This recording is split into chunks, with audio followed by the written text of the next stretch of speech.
BP? What do you think of oil prices as a result of the story? I'm not buying BP. I have it on my radar screen. Obviously, whenever there's some kind of disaster like this for a company, somewhere along the line, you have to step in and buy it, because eventually this too will pass.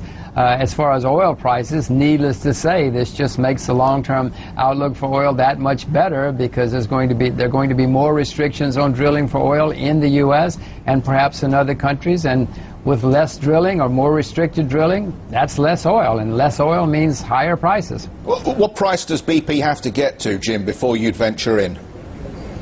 I wouldn't judge it on price, Jeff. I would judge it on time. Somewhere along the line, as people start forgetting this and it gets out of the headlines, that's more likely to be the time to buy rather than price. Jim, I've heard you on a number of occasions make reference to a large Western financial institution that you are going aggressively short against. Can you name it? Well, I'd rather not, Jeff, because I have too many friends who work there. I have too many friends who work in many places, and they always get agitated when I short their stocks. So there are not many major Western financial institutions left. So you can probably figure out. Just help me nail it down. I mean, which continent is it in? Are we talking about a European, an American, or maybe even a British institution here? Well, the headquarters are in North America. Let's leave it at that. Okay. Let me ask you then, as a follow-up more broadly, are you shorting other banks at this stage? Do you think that they still remain the reservoirs of risk? There are huge risks left in the banking system, in the financial system. I'm not shorting them, mainly because most of them just did not go up as much. I mean, Citibank is up to $3. That's not worth my while to short Citibank. As you know, I was short Citibank in 2007 and 2008, but a big rally to $3 is not enough for me to sell it short. Some of these banks are still very depressed. UBS is very, very depressed on a historic basis, so I'm not shorting any of them.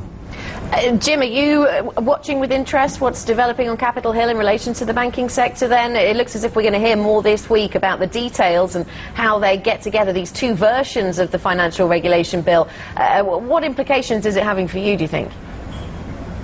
Well, part of what's happening in the world is we're in a major shift away from finance into producers of real goods, and this is just going to be another nail in the coffin, which makes it less and less attractive to go to the City of London or to Wall Street. I have no idea which version is going to come out. It really doesn't matter. Either way, it's going to be less and less attractive. You know, in the 50s and 60s and 70s, Wall Street and the City of London were backwaters. Nobody went there except the idiot's son.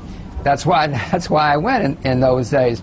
And now we're having a shift away. The financial markets are not as attractive for the last 10 years. Governments are going to make things worse.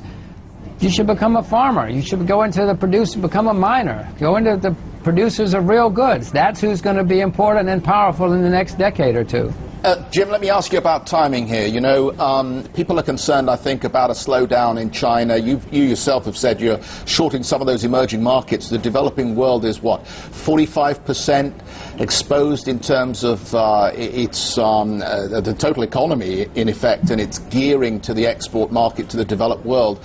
If we see a double dip next year, which I think you've talked about, does that mean that we see China slow down and the commodities story itself a lot weaker for next year? Well, the Chinese government has been quite open that they're trying to cool things off in China. They've raised interest rates, they've raised reserve requirements, they're putting on big restrictions in real estate. They know they have a bubble in coastal urban real estate. They're rightly trying to slow it down. But more important than what China's doing, Jeff, it's the U.S. and Europe.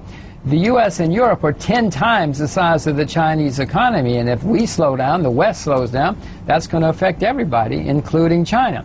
Now, as for commodities, as I said earlier in the show, what I suspect will happen that as the world economies slow down again, governments are then going to print money. And throughout history, when you've printed money, it has always gone into real assets. Now, I'm not an advocate of printing money. I think it's a horrible, horrible thing to do. But that's all these guys know. That's all they know what to do when things are bad. They print money.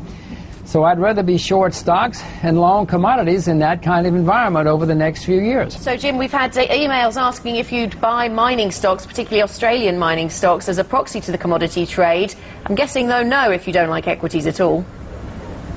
Well, I'm not long. Well, I actually own some Australian mining shares, but I've owned them for about 10 or 12 years. So, but I'm not buying them now, in other words.